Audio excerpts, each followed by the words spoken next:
네, 안녕하세요. 네, 오늘부터 심화 강의 진행하도록 하겠습니다. 오늘부터 총 10일간 10회차의 강의로 진행이 되고요. 먼저 심화 강의에 대해서 좀 안내를 해드리면, 우리가 기본 강의를 통해서 또 여러분이 독학을 통해서 기출문제를 푸셨다면 기출문제 학습을 통해서 어느 정도의 방향성이 잡히신 분들을 대상으로 해서 이제 실전에 대한 대비 훈련을 하는 강의라고 보시면 되겠습니다.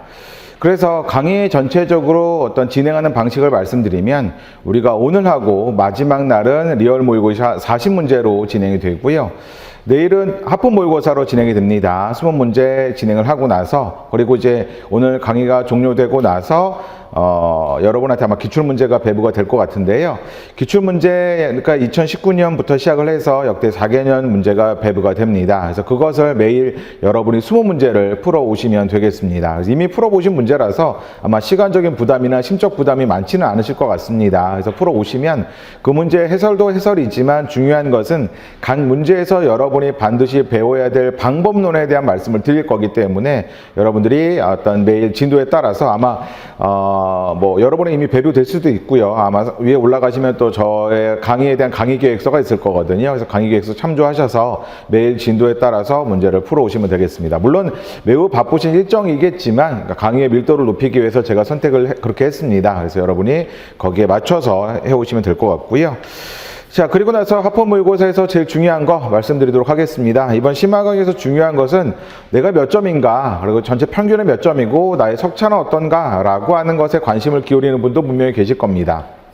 근데 그게 어떤 중요한 시점이 아니고요. 그게 만약 이게 지금 1월 하순경이라고 한다면 당연히 그 부분이 주안점이 될 수밖에 없죠. 여러분들은 지금 이제 완성해 가는 단계고, 또 이제 올해 초에 시험을 보셨던 분들이라 하더라도 상당 기간 언어 공부를 좀 약간 어떤 배제하셨던 분들 같은 경우에는 아마 다시 감각을 끌어올리는 강의가 될 거거든요. 그래서 여러분들이 어떤 부분이 부족한가, 내가 왜 틀렸는가, 그럼 어떤 부분을 보완해야 될 것인가에 대해서 어떤 주안점을 듣고 주안점 두고 이 강의를 들으셔야 되고, 그리고 나서 내일 이제 아침에 다시 이 자리에 모였을 때는 시험 보시기 전에 어제 총 40문제 중에서 안 됐던 것들에 대해서 몇 가지의 부분만 선정을 하신 다음에 그것에 관련해서 오늘은 적용을 해봐야겠다라고 하는 것들에 대해서 여러분이 생각을 하시면서 매일매일 참여를 하셔야 됩니다. 그래서 그렇게 진행하지 않으시면 그냥 매일 점수를 확인하고 점수에 오르락 내리락만 있는 그런 어떤 그냥 그저 그런 강의가 될 거거든요. 그래서 여러분들이 매일매일 목표점을 분명히 두시고 강의를 수강하셔야 된다, 이렇게 말씀을 드리겠습니다. 자, 오늘 시험은 진행이 됐고요. 전체적으로 어쨌든 평균은 보셨을 겁니다. 57.3점이 되겠고요. 문제가 상대적으로 까다로웠습니다. 실제 문제보다도 까다로운 문제들 분명히 있었어요. 하지만 이제 제가 이 시험을 구성하면서 주안점을 둔 부분은 여러분에게 무언가 분명히 어쨌든 뭐 내포하는 부분이 있는 것들 있죠. 아마 들어보시면 단순히 문제를 배치한 것이 아니다, 문제를 선정한 것이 아니다라는 생각을 분명히 하실 수 있을 겁니다.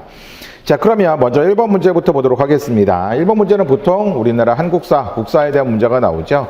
이렇게 문제가 나왔을 때 여러분이 주안점을 둬야 될 것은 우리가 기본 강의에서 배웠던 것들을 다시 복습하자면 정보에 연결이 됩니다. 그러니까 국사 같은 경우는 수많은 역사적인 등장인물이 등장하죠. 역대 올해 기출문제도 그랬고 작년 기출문제도 1번, 2번 보세요. 그러면 등장인물들이나 아니면 뭐 어떤 계급이라든지 이런 게 등장하죠. 대상에 등장합니다. 대상에 대한 설명으로 적절한 것이 되죠. 그래서 대상에 대해서 일단 내용이 적절히 옳은지를 가지고 보셔야 됩니다. 이 문장 자체가 어디 있냐라고 찾아보시는 분들은 정말 초보이신 거고요. 이 문장 자체가 그대로 등장하는 게 아니라 실제로 각 인물이 이와 같은 역할을 하고 있느냐, 이런 어떤 일을 했느냐, 이런 것들이 중요한 부분이 되겠죠. 여기에서 정답을 보시면 3번을 선택하신 분들이 어떤 좀 계십니다. 그렇죠? 제가 정보의 연결이라고 해서 기본강의에서 말씀드릴 때 항상 이런 말씀드리죠. 두 가지의 서로 유사한 것들이 있다고 한다면 그것을 크로스하는 형태로 함정을 만들겠다라고 말씀드렸고, 역대 기출문제에서 그런 것이 꽤 많이 출제됐다. 심지어 올해도 마찬가지고요. 출제되었다라고 하는 것을 여러분이 확인하실 수 있었습니다. 여기서도 마찬가지죠. 자, 북송과, 그렇죠. 북송은 물론 여기서 또 이제 두 번째 문단 얘기가 되겠지만, 이전에 어쨌든 간에 중국이라는 나라와 그 다음에 어떤 거란이라고 하는 종족이 서로 연계가 되었던 사건이 두 가지가 문제에서 나왔습니다. 그렇죠? 첫 번째는 석경당에 대한 얘기가 나왔었죠. 석경당이 먼저 이와 같이 어떤 그 거란과, 그렇죠. 거란의 어떤, 거란과 어떤 그 주고받았던 거죠. 정치적인 어떤 야합을 좀 해서 자기의 어떤 정치적 입지를 강화시키려고 했던 시도가 첫 번째 문단에 나와 있고요. 두 번째 문단에서 관련해서는 이제 북송에 대한 얘기가 되겠죠. 그렇죠? 그래서 북송의 진종에 대한 얘기가 바로 여기에 등장하고 있습니다. 그렇죠? 그럼 이 두 가지가 나왔을 때의 함정이 나온다라는 거죠. 그렇죠? 똑같은 얘기가 둘 다 나름대로 그렇죠. 어쨌든 그냥 돈독한 관계를 맺었습니다.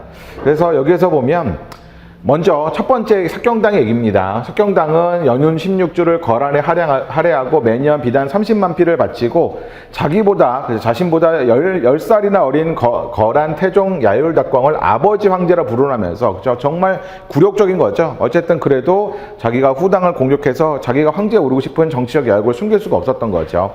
이게 첫 번째고요. 그러니까 결국에는 거란의 황제가 좀 더 우위에 선 어떤 형태의 어떤 호칭을 가지게 되었습니다. 두 번째, 이제 북송의 진종에 대한 얘기가 나왔었죠. 근데 그럴 때 거란의 성종은 먼저 사신 왕계충을 보내서 화해를 청했다라고 얘기하면서 형제 관계를 맺었는데, 그쵸. 여기에서 중요한 것은, 그쵸. 중요한 것은 나이가 많고 적음에 관련해서 얘기를 하면서, 그쵸. 형과 아우의 관계를 맺는 것은 위와 좀 다르죠. 황제를 칭했다는 얘기와 다릅니다. 두 가지를 가지고 여러분이 3번의 선택지를 선택하시는 분들은 보셔야 되는 거죠. 어디서 그런 게 있어 라고 머릿속에서 짐작하고 푸시면 이런 문제 틀릴 가능성이 있고요. 지금 정답률에 보시다시피. 근데 그렇게 틀리게 되면 너무너무 타격이 큰 거죠. 그렇죠? 북송이 거란의 황제를 높여 칭한 것은 이라고 했는데 그런 부분에 관련해서 본문에서 첫 번째 문단 석경당 바로 후진에 대한 얘기지 여기에 나와 있는 북송의 이야기가 아닙니다. 따라서 3번은 잘못된 얘기가 되는 거죠. 1번도 3번, 그러니까 처음이니까 오늘 첫날이니까 좀 부담스러울 것 같기도 하고요. 시간도 조금 약간 연장이 될 거예요. 한 20-30분 정도 연장이 될 수 있으니까 여러분 좀 양해를 부탁드립니다. 여기서 보면 1번 같은 경우도 마찬가지죠. 절도서 석경대 후당을 위해가 아니죠. 후당을 위해가 아니라 오히려 나중에 후당을 자칫 공격해서 자기의 어떤 정치적 입지를 확보하려고 하는 어떤 의도가 나와 있는 거고요. 2번 거란의 성종가 먼저 사신을 보낸 거 맞죠? 먼저 사신 왕계충을 보낸 것도 맞지만 그것의 내용을 살펴보면 송이 엄청나게 굴욕적인 어떤 조약을 맺었습니다. 그래서 여기에도 연결이 잘못된 거죠. 그래서 거란이 공부를 바치는 게 아니고요. 송나라가 무려 은 10만 양을 매년 바치겠다라고 얘기했습니다. 그래서 먼저 사신을 보냈지만 뭐였죠? 너희들이 굴복하라라는 것에 그런 메시지였던 것이죠. 3번 더 말씀드렸고 4번 북송이 패배한 게 아니죠. 패배하는 적은 없습니다. 본문에서. 정답은 5번이 있죠. 소태우가 먼저, 이제는 충분히 어떤 전쟁이 될 만하다라고 해서 소태우가 분명히 성종과 더불어서 20만의 대군을 몰고 내려왔습니다. 근데 전쟁의 승패가 나지 않으니까 어떻게 되냐면 화해를 된 거죠. 여기 보면 소태우의 예상과 달리잖아요. 그렇죠? 그래서 소태우는 애초에는 단기간에 북송을 이길 수 있을 거라고 생각했던 거죠. 이제 실제로 그렇지 않으니까 겨울에 어떤 진행이 될 겁니다.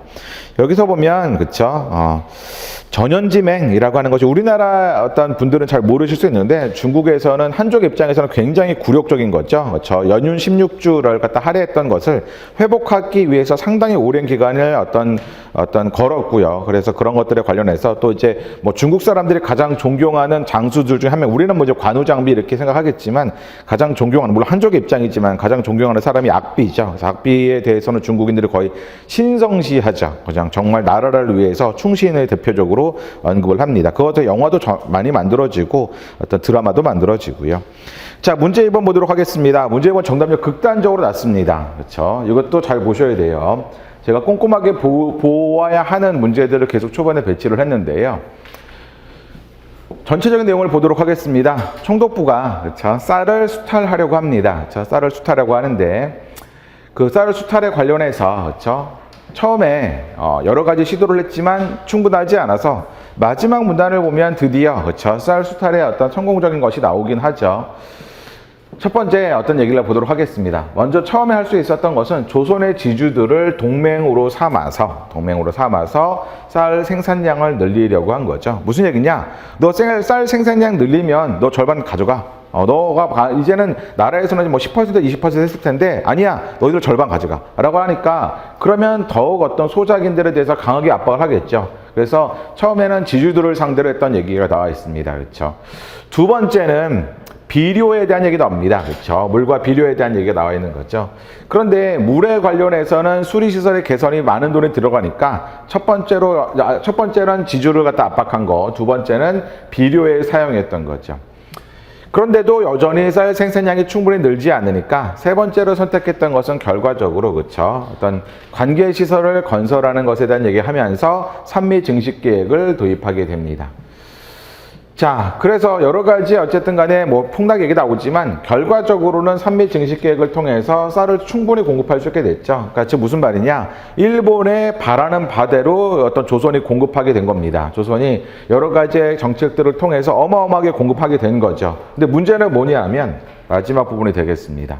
마지막 부분을 보시면 내용을 잘 해석하셔야 되는데 실제로 한반도 이런 것을 다 했지만 한반도의 생산량 1.4배도 증가하지 않아요. 문맥이에요, 여러분. 맥락 잘 보셔야 됩니다. 1.4배도 증가하지 않았는데 일본에 반출되는 양은 2배 이상 증가했다고 되어 있습니다. 그렇죠? 이 얘기는 뭐냐면 우리나라 생산량이 따라가지 못하고 있는데 일본에서 바라는 양이 있을 거잖아요. 그걸 갖다가 다 빼앗아간 거죠. 그러니까 우리나라에서 소비할 쌀이 부족해집니다. 그래서 어떻게 되냐면 한국인의 1인당 연간 쌀 소비량이 0.45석으로 크게 떨어져서 따라서 잡곡이 주식이 되었다가 되는 거죠. 그래서 이거는 한동안 우리나라에 계속 이어졌습니다. 그래서 원래 잡곡이 주식이었느냐라고 했을 때에 과거는 항상 그랬을 거야 라고 생각하시는 분들이 계신데 상당히 그렇지 않았던 적도 많고요. 그리고 뭐 해방된 이후 심지어는 어쨌든 뭐 6.25 어떤 전쟁이 끝난 다음에도 우리나라에서 잡곡이나 혼식을 굉장히 많이 권유했었죠. 그래서 여러분들이 설렁탕 집에 가면 소면이 들어있는 설렁탕 집이 있습니다. 그렇죠? 그래서 이게 전통적인 양식인가 보다 라고 생각하시는 분 계실 텐데 그게 보편화된 게 1960년대입니다. 그러니까 국가에서 거기에 공깃밥을 줄이라고 얘기한 거죠. 쌀 소비량을 줄이기 위해서 밥을 줄이라니까 공깃밥의 양을 줄이면서 대신 그렇죠 밀가루로 만든 소면을 설렁탕에 어떤 같이 포함시켜 준 것이 마치 우리가 지금 보기에는 설렁탕은 원래 소면이 좀 들어있나? 라고 생각하게 된 거죠. 자, 그러면 여기에서 문제를 좀 보시면 정답률을 볼까요? 선택하신 분들이 2번에는 4번을 압도적으로 많이 어쨌든 간에 그렇죠? 근데 결과적으로 봤을 때 최종적으로 봤을 때는 충분히 공급했다는 얘기 나와 있었죠. 충분히 공급할 수 있게 되었다라는 얘기가 있습니다.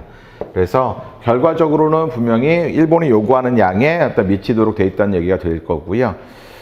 1번부터 보시면 조선인들은 일본의 산미 증식에 대응해서 잡곡의 생산량을 줄인 게 아니죠. 이 마지막 문제 잘 보셔야 되죠. 잡곡의 생산량을 증가시킨 게 아니라 쌀이 다 빼앗기니까 어쩔 수 없이 잡곡이 주식이 된 겁니다. 스스로 능동적으로 한 게 아니에요. 능동적으로 생산량을 늘린 게 아니라 쌀이 다 빼앗기니까 어쩔 수 없이 있죠. 불가피하게. 2번, 일본은 조선의 지주의 수확량의 절반을 가져갈 수 있도록 함으로써 쌀 생산량을 증가시키려 했다라고 돼 있죠. 이게 정답이 됩니다. 바로 우리 다 일본의 수탈의 느낌이지만 첫 번째 문단 보세요. 첫 번째 문단 제가 화면 넘어갔는데 조선의 지주들에 대한 얘기 뭐였었죠? 조선의 지주들에게 쌀 생산량을 증가시켜서 어떻게 했느냐? 그렇죠? 화면 올리면 그렇죠? 여기 나온 것처럼 수확의 절반이 넘는 소작료를 인정해 주는 거죠. 그렇죠. 그래서 소작인들이 그렇죠. 땅을 갖다 임대해서 농사를 짓는 소작인들에게 나오는 소출의 절반을 너희들이 가져가라 라고 하는 것을 허용해 줌으로써 그러면 욕심이 날 수밖에 없죠. 더 많은 어떤 소작인들을 압박하는 일본은 그렇죠. 손 안 대고 코 푸는 격이죠. 욕은 어떤 지주들이 욕먹겠죠. 훨씬 압박을 하니까 일본은 그것의 대가를 가져가려고 했던 겁니다. 그래서 정답은 2번이 되는 거고요. 3번, 그렇죠. 이것도 제가 말씀드렸죠. 그렇죠. 여기서 우리 나중에 다시 한번 하겠지만 정보 간의 관계 보면 이게 원인이죠. 쌀의 공급량이 과도하게 증가되자 폭락했다라고 해야 됐는데 본문에서 분명히 폭락하는 얘기 나옵니다. 근데 무슨 말이냐? 조선에서 넘어가는 쌀이 증가됐기 때문이 아니라 전 세계 대공황으로 경기가 급격히 나빠지면서 라고 나와 있었죠. 그래서 머릿속으로 여러분이 판단하시면 안 됩니다. 우리 인과관계 3번을 먼저 선택을 하셨다면 3번의 근거가 본문에서 맞는지 확실하게 확인하셔야 된다고 말씀드렸습니다. 그래서 3번도 잘못된 거죠. 4번 제가 말씀드렸고요. 5번도 말씀드렸습니다. 비료를 통해서 먼저 하고 나중에 관계시설 개선을 통해서 해결하려고 했다라고 되어 있습니다. 자, 그 다음에 3번 더 보도록 하겠습니다. 아까 제가 정보 간의 관계, 정보의 연결 계속 말씀드렸잖아요. 요거 주의하셔야 됩니다. 그래서 다시 한번 우리가 오늘 첫 번째 시간이니까 내일부터는 뭐 이미 했으니까 넘어가도록 하고 정보 간의 관계는 크게 5가지의 범주로 나눴었죠. 가장 대표적인 게 인과관계였습니다. 인과관계 등장하면 반드시 본문에 인과관계가 성립해야 하는지 봐야 된다라고 말씀드렸고요. 두 번째 수단과 목적의 관계 말씀드렸죠. 아이고, 갑자기 화면이 이렇게 커졌을까요? 잠시만요. 자, 두 번째는 수단과 목적의 관계가 되겠죠. 수단과 목적의 관계에 대한 얘기도 했었고요. 기억나십니까? 세 번째는 우리가 비교에 대한 얘기도 했던 적이 있고요. 기본 강의에서. 네 번째는 우리가 상반, 차이 이런 거 얘기했던 것 같고요. 다섯 번째는 동일, 동질, 동시성, 동일말 적을게요. 이렇게 해서 총 5가지의 범주, 물론 이거보다 더 많지만 기본적으로 5가지의 범주를 나눴고, 여기서 뭐 대표적으로 인과관계의 어떤 표현은 때문에, 인해서 이런 거 확인했었고요. 수단과 목적에 대해서도 우리가 위해서, 하려면, 되려면, 무엇 무엇을 통해서, 무엇 무엇을 위해서 이런 표현들이 등장하면 역시 살펴보셔야 되고, 비교는 무엇 무엇보다 무엇 무엇에 비해 이런 표현들 나오면 여러분들이 역시 확인해 보셔야 된다 말씀드렸습니다. 4번 상반에 대해서는 무엇 무엇과 달리, 그렇죠? 이런 것들 대표적으로 무엇 무엇인 반면 이런 거 나오고요. 동일, 동질, 동시성은 무엇 무엇뿐만 아니라 무엇 무엇과 더불어 이런 것들 표현이 대표적이었습니다. 그럼 이런 것들에 대해서 여러분들 기본 강의 들은 지가 이제 우리가 8월 달에 강의를 진행했기 때문에 약 2달 정도 지났는데, 시험 볼 때는 전혀 기억 안 나던 이러신 분도 계실 거예요. 그렇죠? 그러니까 무슨 말이냐면 강의를 들었다고 하는 게 아무리 훌륭한 강의를 들어도 그것 자체가 시험을 보는 과정에, 특히 40문제 90분 동안 보는 과정에 여러분이 즉시 적용되는 게 아니면 이거는 그냥 이나후의 지식일 뿐이지 여러분과는 관계없는 지식이 됩니다. 그래서 강의를 듣는다고 성적이 오르느냐, 이미 여러분들이 수능 또는 어떤 내신 준비하면서 다 경험하지 않으셨나요? 아무리 유명한 학원을 다니고 유명한 강사한테 들어도 성적은 천양지차입니다. 물론 그것에 대해서 유전적인 IQ 이런 얘기하시는 분도 계시겠지만 실제로 습득의 여부는 어마어마한 차이가 있거든요. 그래서 강의를 들었다라는 것에 만족하지 말라고 제가 강의 끝날 때 말씀드렸죠. 기본이 끝날 때 뭐라고 말씀드렸죠? 이제부터가 진정한 공부의 시작이다라고 말씀드렸습니다. 이전까지는 그냥 강의를 들은 거죠. 공부가 아니죠. 이제부터 진정한 공부를 통해서 여러분이 실전에서 쓸 수 있도록 하셔야 된다고 말씀드렸죠. 이런 문제를 풀 때 여러분들이 선택지에 보셨을 때 그런 부분이 잘 보이셨는지 그런 게 중요한 얘기가 되겠습니다. 자, 이 문제는 뭐 어렵진 않은 문제였고요. 72.7%의 정답률로 보이기 때문에 틀을 잘 보시면 역시 정보 연결, 정보의 관계를 가지고 문제를 냈다는 거 보이시죠? 글의 중심 내용은 뭐였었죠? 글의 중심 내용은 인간은 부종교합이 많습니다. 그렇죠? 그래서 뭐 교정, 이거 치열교정 같은 거 정말 많이 하시잖아요. 근데 그런 치열교정 같은 거 많이 할 수밖에 없는 이유에 대해 설명하고 있는 거죠.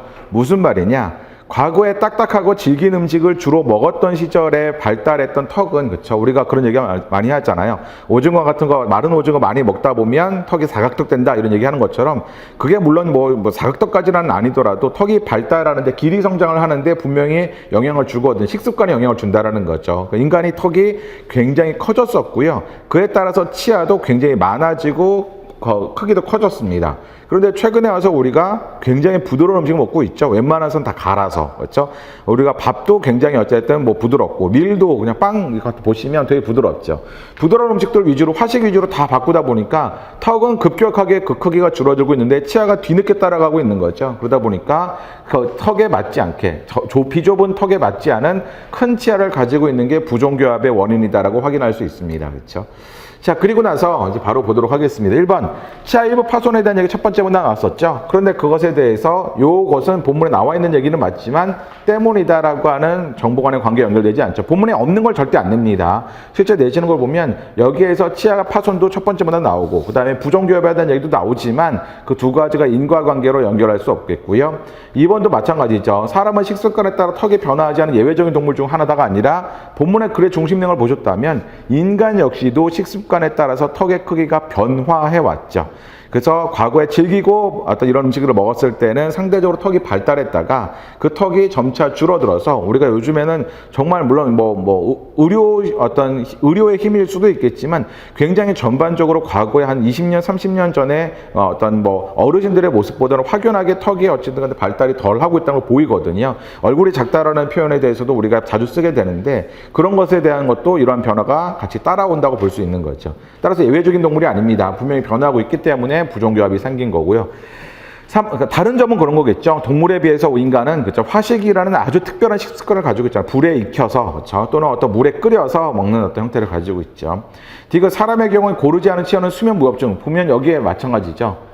턱의 길이가 충분하지 않기 때문에가 첫 번째고요. 그리고 그것에 관련해서 두 가지 결과가 나왔었죠. 그래서 치열이 고르지 않게 된다라는 게 첫 번째고, 두 번째 수면 무호흡증이 이 때문에 발생하게 된다고 되어 있습니다. 이거는 이 턱의 길이가 충분하지 않기 때문에 발생하는 문제이지 이 둘이 인과관계 아니었죠. 이걸 제가 뭐라고 말씀드렸죠? 공통원인 무시의 오류라고 말씀드렸죠. 공통원인 무시의 오류 기억나십니까? 이런 틀 굉장히 좋아한다 출제자가 말씀드렸습니다. 무슨 말이냐? A가 원인이고 B와 C가 결과적으로 나타나는 결과, 두 가지 다 결과일 때 A가 원인이고 공통 원인이죠. B, C는 각각 개별적인 원인입니다. 기출문제도 뭐 이런 것도 굉장히 많고요. 그렇죠? 기출문제 보면 이런 거 있잖아요. 엄청나게 기온이 높은 것이 원인이 될 거고 그것에 관련해서 일사병도 증가하고 또 뭐도 있었죠? 아이스크림 소비량도 증가하죠. 근데 이런 것들에 관련해서 B, C가 마치 원인과 결과가 있는 것처럼 마치 아이스크림 소비를 하면 일사병이 증가하는 것처럼 한다면 그게 바로 공통원인 무시의 오류죠. 여기에 그런 것들을 활용했다 이렇게 보시면 되겠습니다. 자, 그래서 여기에서 디귿도 잘못된 얘기가 되겠습니다. 그래서 기억니은 디귿이 모두 잘못된 얘기가 되겠습니다. 자, 다음 문제로 또 넘어갈게요. 다음 문제에서 이것도 국회에 대한 얘기고 약간 문맥에 대한 해석이 필요한 문제고요. 정답률은 63.6%가 되겠습니다. 여기서는 그나마 제가 이제 그 번호를 여기서 보시면 그쵸, 4번을 많이 선택을 당연히 하셨는데 4번과 5번이 바뀌었다면 선택지에 4번과 5번이 바뀌었다면 정답률은 또 달라질 수 있어요. 무슨 말이냐면 초반부에 치명적인 함정을 냈을 때 정답률이 달라지거든요. 자, 5번에 대해서 혹시 4번까지만 보고 답 선택하셔 넘어가신 분들은 5번에 대해서 어떻게 생각하시나요? 자, 5번. 오늘 우리나라 모든 국회의원 임기는 4년을 주기로 5월 30일이다 했을 때 마지막에 현재 그렇죠? 5월 29일에 만료되고 이후에 국회의원 임기가 변한 적도 없으므로 오늘날에도 매 4년마다 같은 날에 임기가 만료되고 새로운 국회의원들이 임기를 시작한다고 되어 있습니다. 그렇죠? 그래서 5월 30일에 시작하고 5월 29일에 만료되었죠. 그러면 5번 맞는 거 아닌가요? 그렇죠? 5번에 대해서 지금 방금 제가 읽었어요. 처음에 이렇게 된 5월 30일에 시작하고 5월 29일에 만료되는데 이후에 국회 임기가 변한 적도 없으므로 오늘날에도 매 4년마다 5월 30일에 임기가 시작하고 5월 29일에 임기가 만료된다. 라고 했을 때 현장에서 그냥 여러분들이 시간이 없다는 이유로 눈으로 대충 보면 만약 4번으로 바뀌어서 4번을 먼저 보셨다면 정답이네 이렇게 하셨을 거라고요. 그렇죠? 모든 국회의원이 있잖아요. 모든 국회의원. 그럼 모든 국회의원이 그러냐? 기본적으로 맞잖아요. 그런데 바로 4번에 어떤 얘기가 있었죠. 보궐선거를 통해 당선된 국회의원은 그 당선일로부터 임기가 시작하는 것으로 보는 거죠. 그래서 모든 국회의원이 아닙니다. 기본적으로는 원칙적으로는 맞아요. 원칙적으로는 5월 30일에 임기가 시작해서 4년 후에 5월 29일에 임기가 만료되는 게 맞는데 문제는 보궐선거. 그렇죠? 국회의원이 갑자기 어떤 이유로 인해서 그렇죠? 스스로 어떤 사임을 하거나 아니면 뭐 갑자기 죽는 경우도 있죠. 그렇죠? 질병 같은 걸 통해서 죽는 경우도 있는데 그런 경우에 걸석이 되었을 때에 또는 법적인 문제 때문에 그렇죠? 그런 경우에서 어떤 걸석이 되면 이와 같이 보궐선거를 하게 되죠. 그래서 여기에서 여러분들이 이런 부분 주의하시길 바라겠습니다. 나머지는 해설지 보셔도 되겠고요. 5번으로 또 빠르게 하나만 더 볼까요? 요거 어떠세요? 1번 하나 더 볼게요. 요거 하나만 보고 넘어가겠습니다. 자, 현재 국회의원 임기 4년에 대한 강한 이의 제기가 없는 편이지만 문제는 5년의 대통령 임기와 살짝 어긋나죠. 그러다 보니까 국민들이 조금 이거 왜 그러지? 미국처럼 차라리 중간 선거라면 좀 의미가 다를 수 있는데 우리는 5년, 4년이 약간 다르다 보니까 어떤 해에는 총선과 대선이 함께 치러지기도 합니다.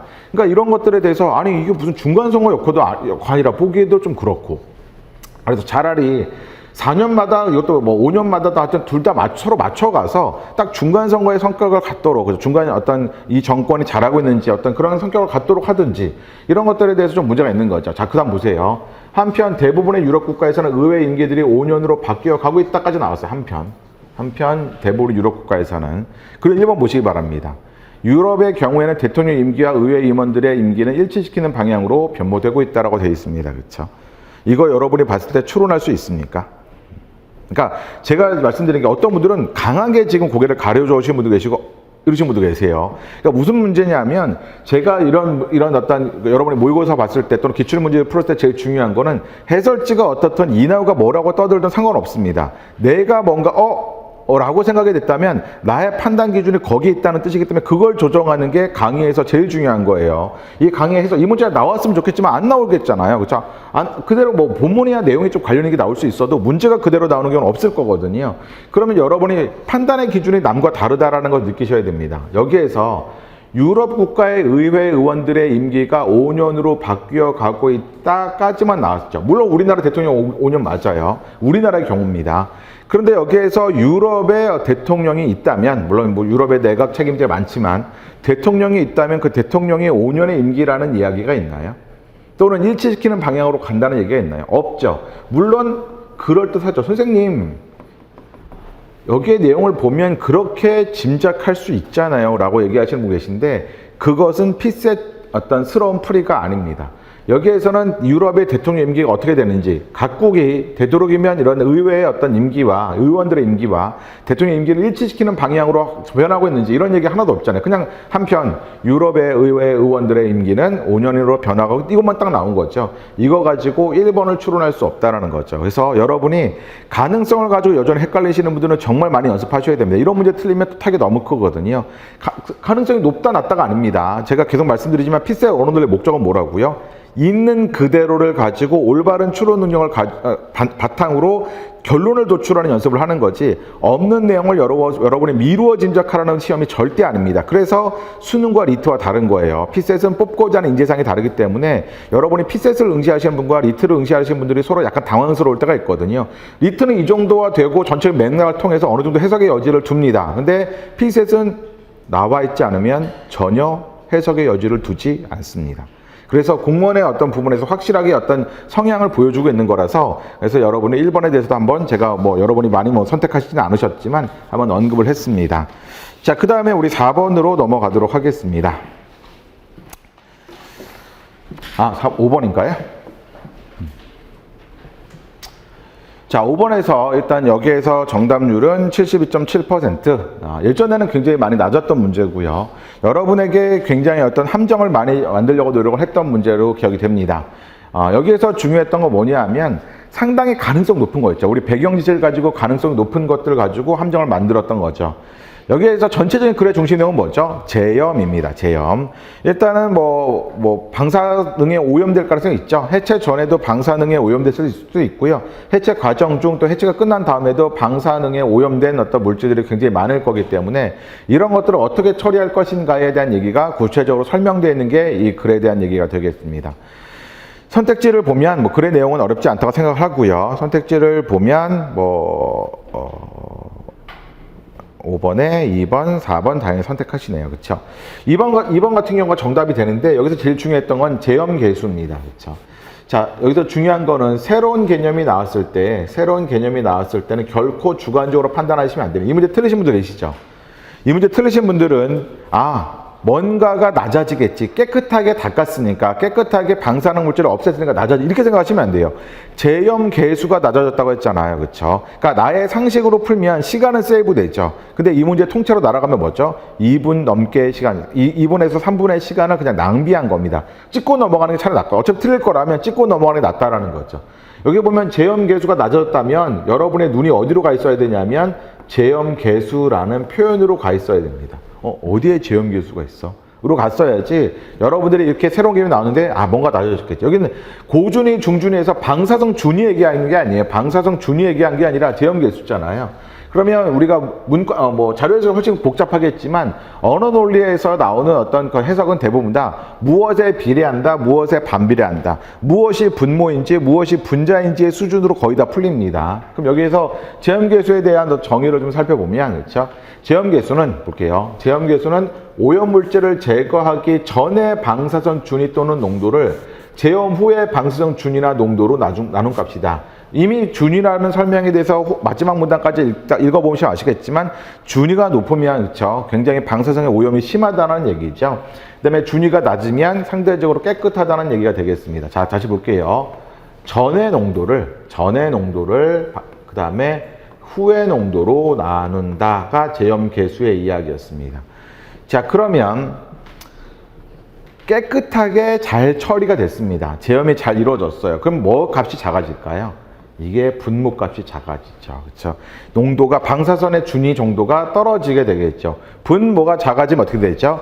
제염계수는 높아진다가 되죠. 그렇죠? 그래서 여기에서 여러분의 정답이 2번 보셨을 때 그 부분을 확인을 하셔야 됩니다. 다시 한번 말씀드리지만 새로운 개념이 나왔을 때는 내가 가지고 있는 상식 가지고 푸는 게 아니에요. 그거 딱 노려서 내거든요. 이 문제 틀리신 분들은 이거 실수했네 라고 생각하시면 이 문제 일주일도 안 돼서 서서히 잊혀지기 시작합니다. 한 달 지나면 제염 있었는데 이 정도가 되거든요. 이 문제의 의미 자체가 사라지죠. 돈 내고 이 강의 들은 의미가 없어집니다.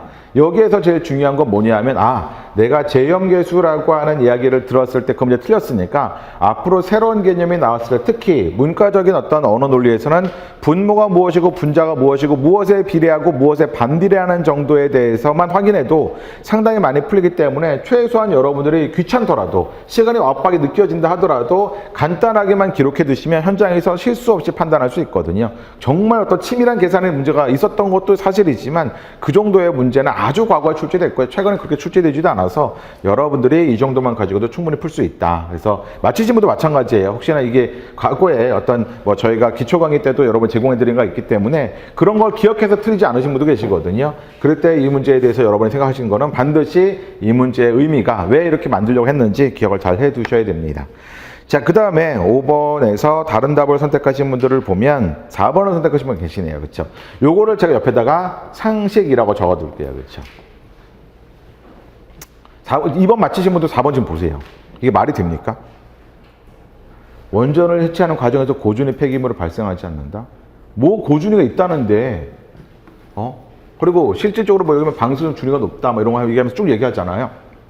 아니, 본문에서 이런 제염 자체가 어떤 방사능 물질들에 이렇게 오염된, 그죠? 그런 물질들을 제거하는 과정인데, 이게 4번이 말이 돼 생각하실 수 있잖아요. 자, 언어 논리에서 알 수 있다, 알 수 없다. 그 다음에 추론할 수 있다, 추론할 수 없다. 일치한다, 부합한다. 이런 문제 다 어떻게 풀라고요? 눈과 손이 움직여야 된다 말씀드렸죠. 제가 상식으로 적은 이유는 뭐냐면 상식이었다가 아닙니다. 상식을 통해서 여러분의 문제를 풀었을 때에 틀릴 수 있다라는 걸 말씀드리는 거예요. 함정은 여기 있다라는 거죠. 당연히 그렇잖아 이렇게 했는데, 자, 제가 뭐라고 말씀드렸죠? 항상 제일 여러분들이 놓치기 쉬운 게 바로 주어하고 조건이었습니다. 자, 대상 있죠? 이 대상을 설정하는 부분을 그냥 자기도 모르게 생략시켜 놓고 이것만 읽으시면 계시죠. 고준위 폐기물은 발생하지 않는다. 말도 안 돼가 되는 거잖아요. 뇌는 굉장히 효율적인 기관이기 때문에 주어나 조건부에 대해서는 넘어갑니다. 왜냐? 우리 일상생활에서 주어에 대해서 밝히지 않는 경우가 많다고 했죠. 나는, 너는 이런 거 잘 안 밝힙니다. 그렇죠? 그냥 생략하고 그 다음에 뭐 어떤 특정의 대상에 사람이 생겼어요. 그래서 야, 그 사람 참 못됐다라고 몇 번 얘기하기 시작하면 그 사람이라는 주어도 안 밝히죠. 그냥 야, 못됐다. 어떻게 사람이 그러니? 라고 하면서 주어는 다 생략합니다. 우리의 언어 습관이 주어 조건부는 뇌에서 항상 생략하도록 연습을 해온 거예요. 그러니까 여러분이 나쁜 것도 아니고 뇌가 나쁜 것도 아닙니다. 그게 효율적이었고 우리가 그렇게 살아왔으니까. 그러다 보니까 생략한 거죠. 여기서 보면 원전을 해체하는 과정에서라는 거 확인하셨습니까? 원전을 해체하는 과정에서. 이게 안 보이셨다면 4번 선택하신 분들은 방송하셔야 돼요. 이게 사선을 그어서 봐야 되는 거잖아요. 그럼 본문에서 볼게요. 고준위에 해당하는 사용이 끝난 해결료를 미리 제거한 뒤 원전 해체를 시작하므로 고준위 폐기물은 없고 라고 표현이 나오죠. 해체를 언제 시작한다고요? 고준위의 물질을 다 제거한 다음에 해체를 시작한다고 나왔었죠. 아니, 고준위 물질을 제거하는 또 제염이 있잖아요. 맞죠? 제염이 아니라고 말한 적 없어요. 해체라고 하는 게 어떤 대상이 있잖아요. 해체의 시작은 고준위 물질을 모두 다 제거한 다음에 해체를 시작한다고 했기 때문에 해체가 진행되는 과정에서 고준위 폐기물은 발생하지 않죠. 없다라고 아예 단정적으로 서술을 했거든요. 그래서 상식을 노려서 여러분들이 선입견을 노려서 낸다. 실수하신 분들은 자신의 이것을 나 실수했다, 왜 이러지? 라고 하면서 자괴감을 느끼실 때가 아니에요. 그 자괴감은 오히려 진짜 시험이 끝난 다음에 만약 이런 실수가 발생하면 해야 되는 거고, 여러분이 내일 시험에서는 오늘 어떤 감을 좀 회복을 했으니까 내일 시험에서는 어떻게 할 것인가에 대한 생각을 하셔야 됩니다. 그렇죠? 그게 이 강의의 핵심이 되죠. 만약에 해설만 할 거면 그냥 복사집에서 문제 구하고 해설집 구해서 풀면 낫죠. 근데 제 강의에서 그게 전부였다면 제 강의가 살아남지 못했을 거거든요. 강의의 중요한 거는 왜 틀렸을까? 어떻게 그것을 대응할 것인가 핵심이어야 되지, 해설 따위가 중요한 게 아닙니다. 그렇죠? 이 문제가 그대로 나올 게 아니기 때문에. 자, 그 다음 문제 보도록 하겠습니다. 그 다음 문제에서는 정답률 굉장히 높네요. 90.9%. 이건 해설집 보셔도 될 것 같습니다. 여러분 해설집 보시고요. 자, 그 다음에 빈칸 채우기의 문제는 나중에 좀 까다로운 문제가 나오면 다시 한번 좀 제가 보도록 할게요.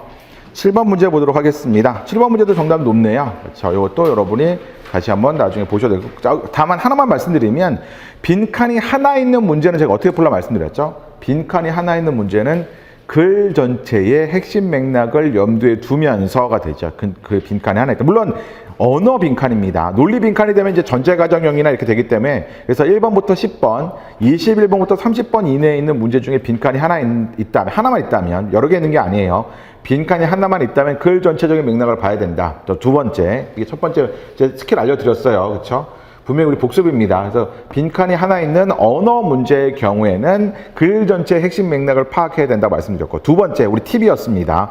글 전체의 핵심 맥락을 파악하려고 하는데 잘 파악되지 않을 때 어떻게 하라고 말씀드렸죠? 글 전체의 맥락을 파악하는 뭐 핵심 논지를 찾는 문제 있었죠. 글의 중심 내용은, 중심 주장은 이런 문제 있습니다. 또는 어쨌든 글의 핵심 논지에 대한 비판의 문제도 핵심 논지는 찾아야 됩니다. 그래서 잘 찾아지지 않으면 제가 어떻게 말씀드렸죠? 바로 도입문단이나 최소한 문제를 제기하고 있는 문단을 봐야 된다. 크게 1문단 뜻은 아니에요. 1문단, 2문단이 같이 도입문단일 수 있기 때문에 도입문단을 보라고 말씀드렸죠. 도입문단에서 어떤 역할을 하느냐? 바로 문제를 제기하거나 앞으로 이런 것에 대해서 다루겠습니다. 화제를 제시하죠. 내가 이런 거에 대해서 얘기할 거야 라고 얘기하죠. 그렇기 때문에 여러분이 이 글을 읽을 때 논문의 발표, 그렇죠? 논문이 기각되고 다시 어쨌든 반려되고 이런 얘기가 아니죠. 여기에서 첫 번째 문단에서 잘 보시면 우리와 같은 일반인들의 일상생활에서 이야기하고 있는 과학이라는 것은 과학자들의 연구 결과는 정설로 받아들이는 걸 말한다 하고 그 다음에 문제가 나왔잖아요. 그럼 어떤 과정을 거쳐서 과학자들의 연구들이 정설로 받아들여지게 될 것인가? 여기에서는 논문에 대해서 얘기가 많이 나와 있지만 논문이 주어가 아니죠. 어떻게 과학자들의 의견 중에, 주장 중에 어떤 것들이 어떤 과정을 거쳐서 정설이 될까라고 얘기하고 있죠. 그 과정을 통해서 마지막 문단에 무슨 얘기했던 거죠? 우리가 쉽게 이미 과학 잡지라든지 아니면 교과서라든지 이런 것을 볼 수 있는 주장들이 이게 사실 맞아라고 항상 의심하겠지만 그것은 믿을 만하다. 왜냐? 과학자들이 어마어마한 과정과 검토를 통해서 의심을 통해서 이미 논문의 어떤 기고 과정을 보시면 아시잖아요. 이후에도 논문이 철회된 경우가 있어요. 사이언스지도 마찬가지로 네이처지도 역대 거의 없지만 그래도 철회된 적이 있습니다. 근데 그렇게 되는 과정, 과학자도 끊임없이 의심하거든요. 그렇기 때문에 결과적으로 우리가 믿을만 하다라는 거죠. 그래서 다시 한번 이 문제를 어떻게 풀었냐가 중요한 거예요. 이 문제에 대해서 문제 어렵지 않았어요. 정답률도 90% 넘으니까. 어렵지 않았어요. 중요한 게 아니라 과연 전체적인 맥락을 언급해서 푸셨는지가 제일 중요하고요. 최악의 풀이 뭘까요? 이 문제 정답률과 상관없이 최악의 풀이는 그냥 대충 보고 빈칸에 들어갈 만한 내용을 선택지 찾으신 겁니다. 그렇죠?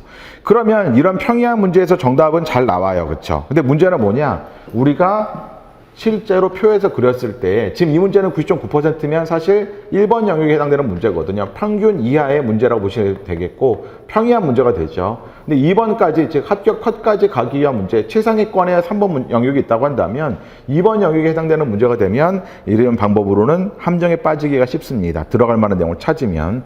그래서 여러분이 뭘 하셔야 되는 거죠? 다시 한번 말씀드리지만 글 전체의 내용을 핵심 맥락을 고려하면서 빈칸을 채워가셔야 됩니다. 그래서 여기에 정답도 글 전체 맥락을 염두에 두고 한번 같이 보세요. 그러면 제가 어떤 방식으로 문제를 출제했는지 그냥 문제 수는 채워야지 그냥 나 그냥 모의고사 적절하게 채워서 그냥 개수를 맞춰야지가 아니라 하나하나가 기출문제의 어떤 그런 틀을 가지고 문제를 제작을 했던 거고요.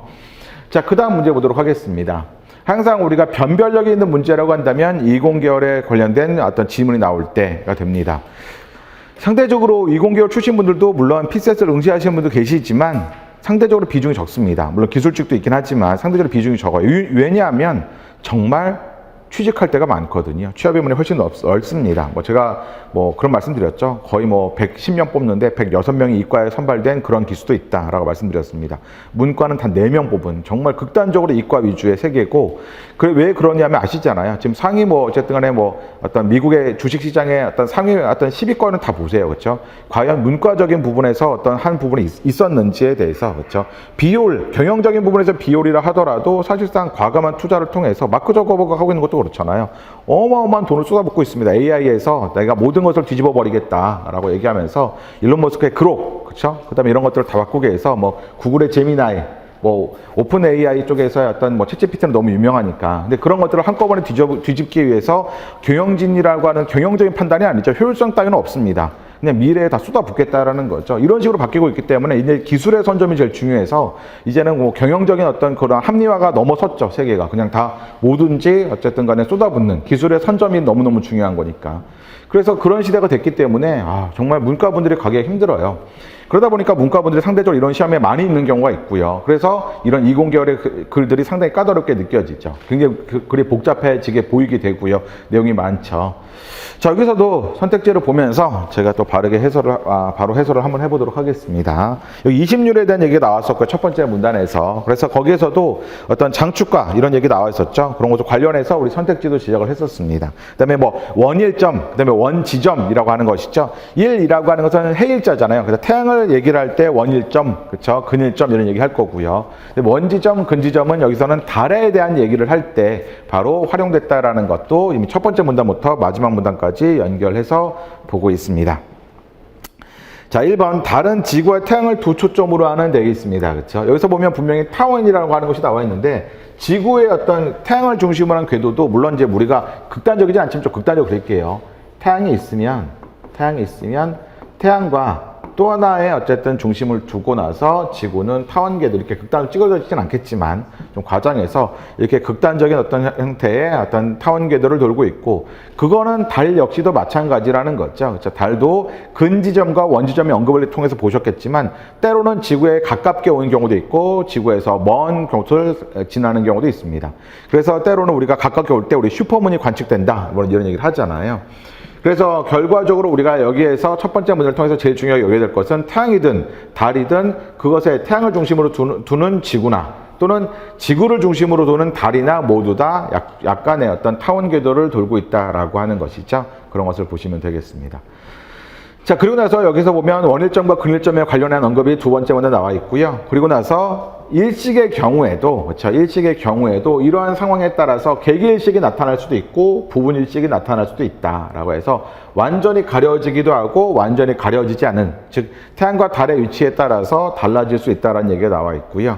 그 다음에 여기에서 20률의 변화에 대한 얘기 나와 있습니다. 잠시 후에 거는 어떤 정답 해설할 때 말씀드리도록 하겠습니다. 1번 달은 지구와 태양을 두 초점으로 한다는 얘기가 없었죠. 본문에서는 제가 말씀드렸지만 지구를 하나의 초점으로 두면서 또 하나의 어떤 그냥 임의의 가상의 초점이 있는 거죠. 그 두 개의 궤도를 바로 달이, 지구고요. 달이 돌고 있습니다. 물론 이제 매년 아주 미약하지만 조금씩 멀어지고 있죠. 그래서 뭐 수십억 년이 지나면 지금보다 훨씬 더 먼 위치에 있을 거고, 뭐 그 이전에 뭐 태양이 거의 뭐 적색 외성이 됐다가, 그렇죠? 뭐 지구가 다 없어지긴 하겠지만, 만약 지금 같은 상태로 태양이 유지된다면 언젠가는 달은 완전히 지구의 궤도에서 이탈해서 완전히 멀어지게 될 겁니다. 그 당시에는 이제 그렇게 되면 지구는 행성의 지위를 잃게 되겠죠. 명왕성이 더 이상 행성이 되지 않았던 가장 큰 이유 중에 하나가 위성이 없다 했잖아요. 그래서 달의 위성이 사라지면 만약 지구도 똑같이, 그렇죠? 지구도 행성의 지위를 잃게 될 겁니다. 물론 이제 정의를 다시 바꿀 수도 있겠지만 2번 어떤 타원의 두 초점 사이가 거리가 줄어들면 20률이 커진다라고 나왔을 때에 그러면 20률의 개념을 보셔야 되겠죠. 20률의 개념, 아까 전에 제염계수의 문제와 제가 붙여놓은 이유가 있는 거죠. 똑같이 두 가지를 반복했습니다. 20률이라고 하는 것에 관련해서 개념이 본문에 나와 있었습니다. 20률은 그렇죠? 장축이라고 하는 게 나왔었죠. 하나의 초점이 있을 때 여기를 우리가 타원궤도 했을 때 여기 전체를 우리 장축, 그렇죠? 긴 축이라고 할 텐데 이 장축을 그렇죠? 무엇으로 나눈다고요? 그 다음에 그렇죠? 두 초점 사이 거리죠.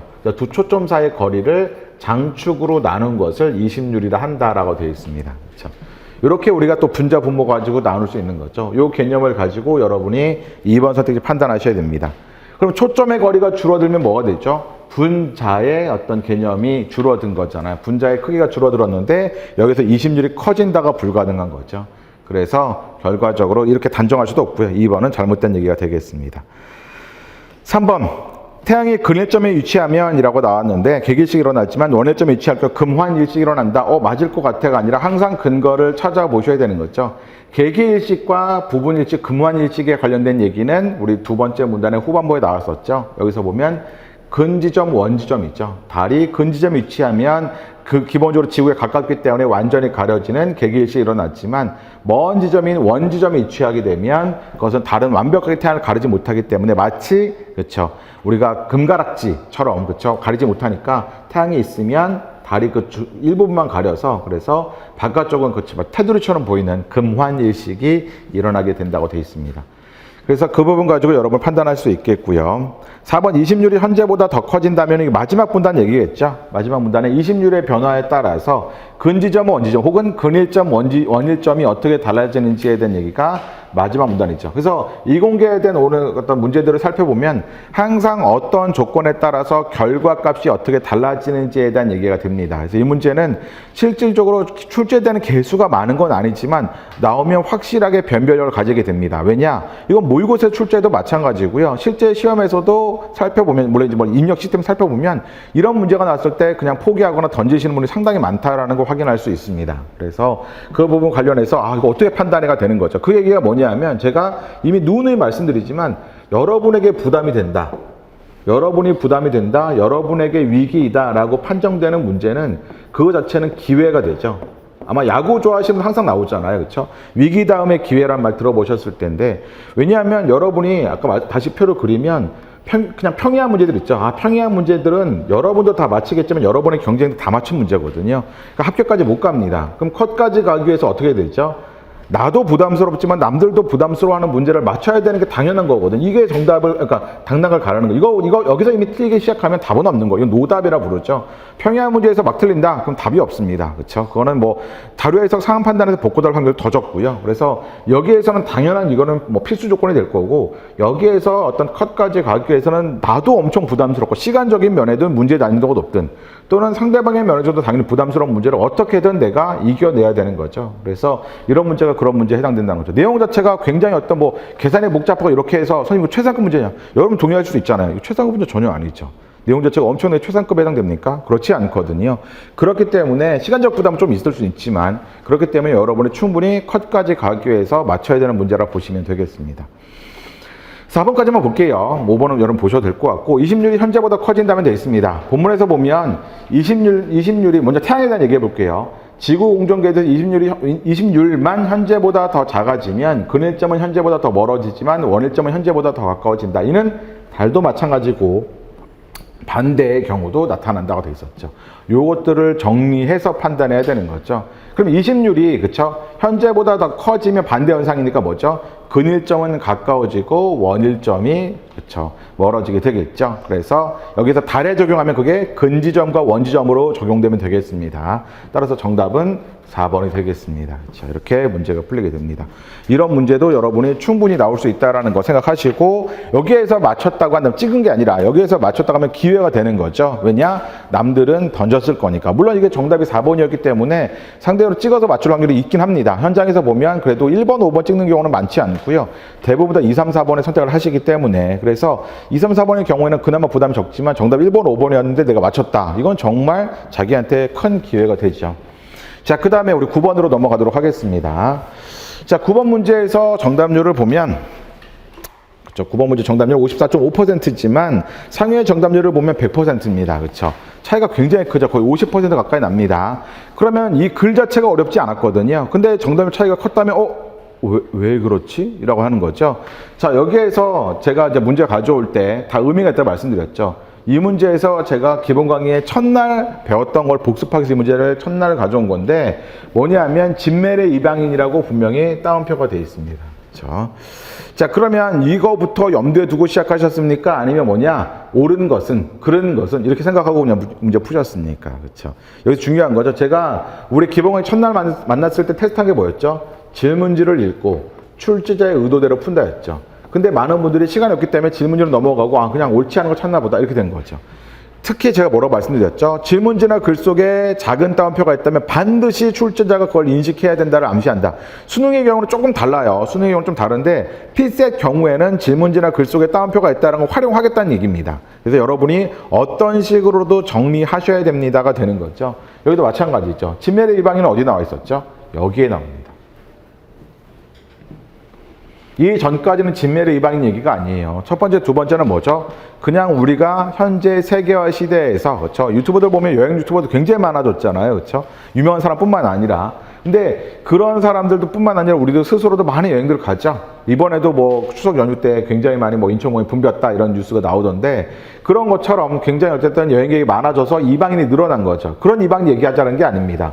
여기에서 따옴표까지 또 해줬잖아요. 질문지에 따옴표, 여기도 따옴표죠. 그럼 두 번의 기회를 여러분 드린 거예요. 보세요 라고 한 거죠. 여기서 진멜의 이방인은 뭐죠? 해외여행 다니고 자기가 원래 살던 고국을 떠나지는 사람들 얘기하는 게 아닙니다.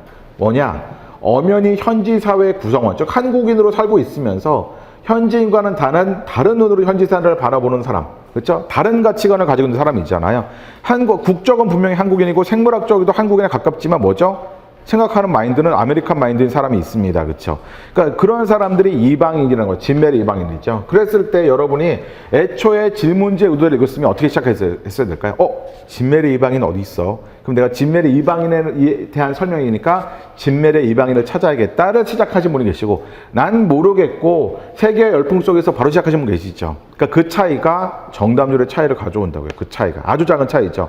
정말 순간 0. 몇 초간의 판단이었는데 정답률이 달라지고 문제를 푸는 속도가 달라집니다. 그래서 여기에서 중요한 것은 그 부분이었습니다. 그럼 뭐가 다른지 볼게요. 1번 기억. 세계 열풍 속에서 국가 간의 교류가 활발해지면 세계 도처에 등장하기 시작한 사람이다라고 되어 있는데, 이거 사실 첫 번째 문단의 세계와 관련해서 언급했던 이방인에 더 가까운 개념이죠. 현지인으로 살면서가 아니잖아요. 그렇죠? 갑자기 교류 필요 없죠. 한국인으로 원래 살아있으면서 한국인의 가치관이 아닌, 또는 한국인의 문화를 다른 관점에서 보는 사람들이 되는 거잖아요. 그래서 기억, 답이죠. 우리 적절하지 않은 걸 찾는 거니까. 니은 자신의 문화에 대한 우월의식을 버리고 다른 지역의 문화를 바라보는 게 아니죠. 이 사람, 여기서 말하는 이방인은 뭐였죠? 현지인으로 살면서 현지의 문화를 다른 관점으로 보는 사람이었죠. 다른 문화에서 판단하는 게 아니에요. 우리 문화를, 한국인으로 살면서 우리 문화를 다른 가치관에서 보고자 하는 사람들이 됩니다. 그렇죠? 이건 틀렸고요. 역시 맞죠? 틀린 거 찾는 거니까. 이것도 마찬가지죠. 우리 두 번째 문제 비슷한 얘기를 한 적이 있는데, 이것도 진메리 이방인이 아니라, 그렇죠? 필자가 첫 번째, 두 번째 얘기하면서 언급했던 거고요. 정답은 정답이 아니라 여기서 맞는 설명은 리을 하나밖에 없죠. 현지인을 존재하면서 동시에는 현지인과는 다른 관점으로 현지의 문화를 바라보는 사람이다. 따라서 적절하지 않은 걸 고르는 것이므로 정답은 5번이 되겠습니다. 그렇죠? 지금 여러분 보셨지만 여기에서 54.5%의 정답률이 있지만, 그럼 나머지의 어떤 45%의 분들은 아마 그냥 위글을 통해서 문제를 푸셨을 겁니다. 그러니까 질문지를 자기가 어떻게, 제가 분명히 기본강의 때 첫날부터 계속 마지막 날까지 강조드렸지만, 뇌는 뭐죠? 의식하지 않으면 자동으로 다시 돌아갑니다. 나쁘다고 생각하지 마세요. 왜냐?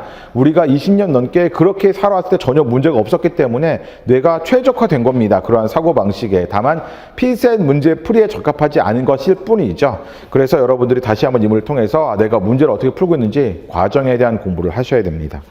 자, 그 다음에 우리 10번 문제 보도록 하겠습니다. 10번의 정답률도 굉장히 낮습니다.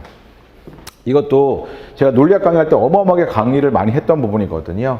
그런데 이 부분에 대해서 제가 그래서 뭐 논리학에 관련된 설명에 대해서 만약 이런 글들이 좀 어렵다고 느끼신 분들은 논리학 책을 보시면서, 논리학 책을 제가 추천해 드렸죠. 기본강의 때 책을 보시면서 논리학 지식이 중요한 게 아니라 말씀드렸어요. 지식이 중요한 게 아니라 그런 글에 대한 독해력을 향상시켜야 된다고 말씀드렸습니다. 그렇죠? 여러분이 이 글을 읽으면서 아마 스스로 느끼셨을 거예요. 무슨 내용인지 모르겠다 라고 하신 분은 물론 독해력을, 일반적인 독해력으로 접근할 수 있습니다. 그래서 여러분들이 여기에 대해서 볼 수도 있겠고, 두 번째, 저의 어떤 논리 논증 특강이나 기본 강의를 들어오신 분들은 제가 논증에 대한 비판의 문제, 우리가 이제 다음 주에 본격적으로 하겠지만, 논증에 대한 비판은 어떻게 한다고 말씀드렸죠? 논증에 대한 비판. 그렇죠. 이것도 정말 올해 초에도 똑같은 어떤 충격을 받았던 적이 있습니다. 올해 초에 시험지를 상담하는데 비판에 대해서 제가 몇 가지 여쭤봤더니 그분이 비판의 방법이 있었구나, 이제 이런 비용을 지으셨어요. 비판이라는 게 내가 읽고 내가 가지고 있는 상식선 안에서 비판을 풀어왔는데, 그게 아니라 비판의 방법이 있구나를 아셨던 거죠. 논리의 비판의 방법 두 가지가 있습니다. 뭐가 있었죠? 전제를 비판하는 방법이 있었죠. 그렇죠? 근거를 비판하는 방법이 있고, 두 번째가 연관성 비판이었습니다. 그렇죠? 연관성 비판 두 가지 방법이 있는데, 요 두 가지 방법에 대해서 얘기하는 걸 제가 살펴보면 이거잖아요. 이거는 뭐죠? 내용에 대한 비판, 내용에 대해서 비판하는 거죠. 이거는 연형 논증의 경우라면 형식에 대한 비판이 됐죠. 타당한 형식이냐 부당한 형식이냐에 대한 얘기가 됩니다. 그래서 내용과 형식에 대한 각각의 비판이 따로 존재한다는 얘기는 뭐죠? 이거와 이거는 별개로 평가돼야 될 항목이라는 거죠. 실제로 전제가 참이냐 아니냐와 실제로 그 형식이 타당하냐 아니냐는 별개로 평가받아야 되는 항목이라는 겁니다. 그럼 여기에 글에서 다루고 있는 내용도 마찬가지거든요. 내용을 보시면 여기서 우리가 둘을 갖다 내용과 형식을 혼동해 생각하는 경우가 있는데 그렇지 않다라는 거죠. 자, 여기에서 보면 먼저 타당하다 설명하죠. 어떤 논증은 참인 결론을 가질 수도 있죠. 타당성 때문에 라고 확신할 수 없다. 타당성은 진리와 혼동하면 분명히 나왔습니다. 다시 비추실게요. 타당성은 진리와 참 거짓과 혼동하면 안 된다. 타당성은 어디까지나 논증 구조상의 특성으로 논증의 진술이 실제 사실과 여부는 다른 문제다라고 나왔었죠. 지금 방금 말씀드렸잖아요. 내용과 형식은 다른 문제이기 때문에 비판도 평가도 따로따로 하는 겁니다. 그래서 제가 요거에 관련해서 대표 예를 하나 들었었죠. 어떤 예를 들었었느냐. 너무 많이 들어서 지겨우실 것 같지만 모든 개는 다리가 셋이다. 이거 들었잖아요. 모든 개는 다리가 셋이다. A는 개다. A는 다리가 셋이다.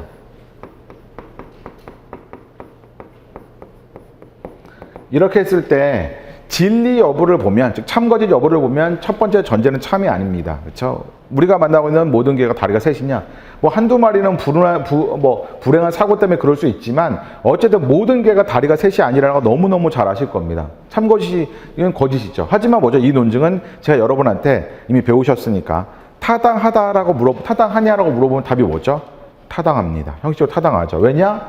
전제가 참일 때 결론이 반드시 참이잖아요. 전제가 참일 때, 전제가 참이라는 뜻이 아닙니다. 전제가 참이라고 가정하면 결론이 반드시 참이다가 되죠. 만약 어떤 것이 개라면 다리가 셋이다. A는 개다. 따라서 다리가 셋이다. 타당한 결론이거든요. 그래서 여기에서 P와 Q 자리에 논증에 놓고 싶으면 어떤 상황을 넣으면 된다. 타당성에 영향을 주지 않는다라는 거죠. 자, 그리고 나서 여러분들이 그러면 논증에 대해 평가해 볼게요. 여기에서도 이것도 잘 하셔야 됩니다. 실제 시험에서 딱 이 정도의 수준은 무조건 나올 수 있습니다. 이게 뭐 어려운 수준이냐? 절대 그렇지 않습니다. 배경 지식 전혀 없죠. 다 설명했기 때문에. 자, 볼게요. 이것도 제가 자주 드는 게 있죠. 어떤 사람이 성공하였다면 그는 운이 매우 좋은 사람이다. 운이 좋았던 사람들 중에는 전체가 아니에요. 중에는 사전에 철저히 준비하고 있었던 사람이 있다. 따라서 성공한 사람 중에는 사전에 철저하게 준비하고 있었던 사람도 있다. 자, 이 논증을 제가 좋아하는 이유는 뭐냐? 너무 그럴듯하거든요. 그렇죠? 그래서 논리로 안 풀고 상식으로 푸는 분들은 또 정확히 노립니다. 그렇죠? 분명히 출제 기관에서 어느 논리 뭐라고 했었냐면 사고력이 아니라 올바른 추론 능력 더하기 논리적 사고력이라고 말했습니다. 여러분에게 검증하고 싶은 것은 주관적인 해석력이 아니고요. 그렇죠? 주어진 글 그대로 가지고 추론할 수 있는 추론 능력과 그 다음에 논리적인 관점에서의 사고력이죠. 합리적인 사고력 아닙니다. 합리적인 건 우리가 일반적인 생활에 쓰는 거거든요. 합리적 정도가 아니라 딱 논리적인 논쟁의 여지가 없을 정도의 사고를 요하는 거죠. 이거는 타당하지 않죠. 전제를 만족하더라도 결론에 만족하지 않은 발레가 존재하기 때문입니다. 제가 벤 다이어그램을 가지고 설명해 드릴게요. 발레를 하나만 들면 되니까. 성공한 사람들이 다 운이 좋다 해볼게요. 성공한 사람들이 있고요. 다 운이 좋은 사람입니다. 그리고 운이 좋은 사람 중에 준비를 열심히 한 사람이 있으면 되겠죠. 그럼 이렇게 그리면 전제 다 만족했죠.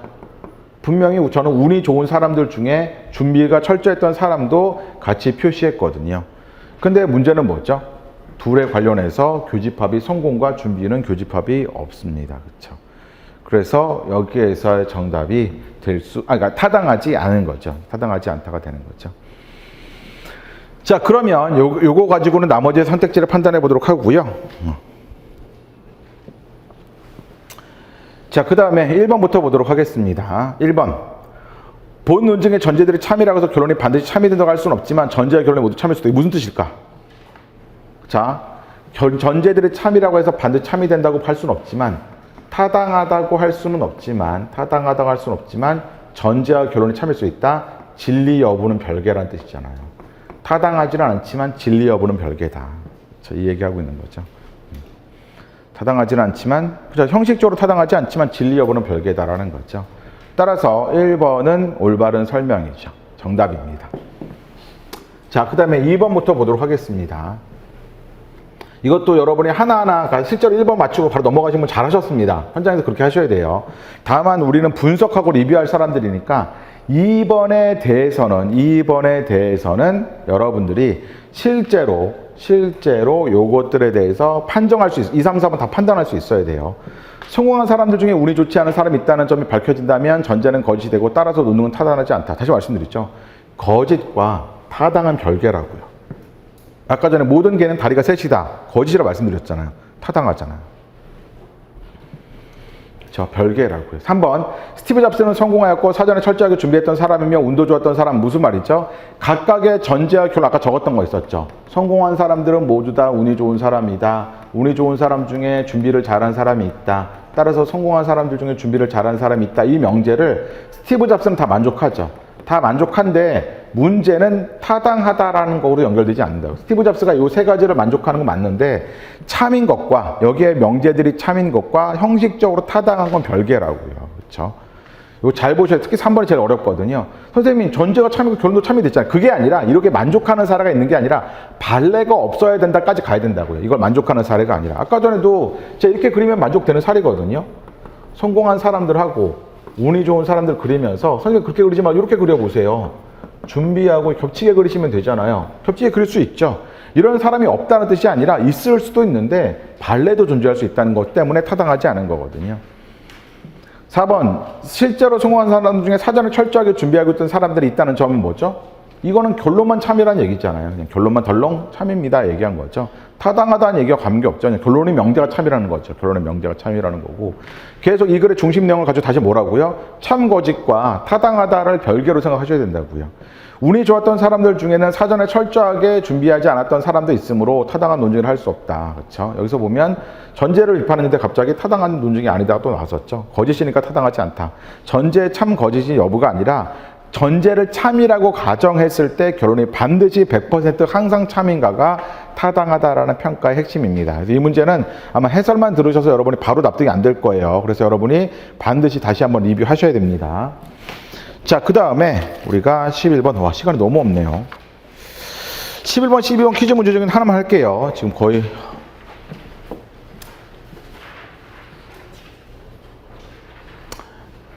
제가 화면 넘겼으니까 11번 해설하도록 하겠습니다. 12번은 여러분 해설지 보시고, 어떤 모르시는 분은 제 메일 주소 아시죠? 제 메일 주소로 해설지 참조하셨다가 이해 안 돼요 하시는 분들은 제 메일로 질문해 주세요.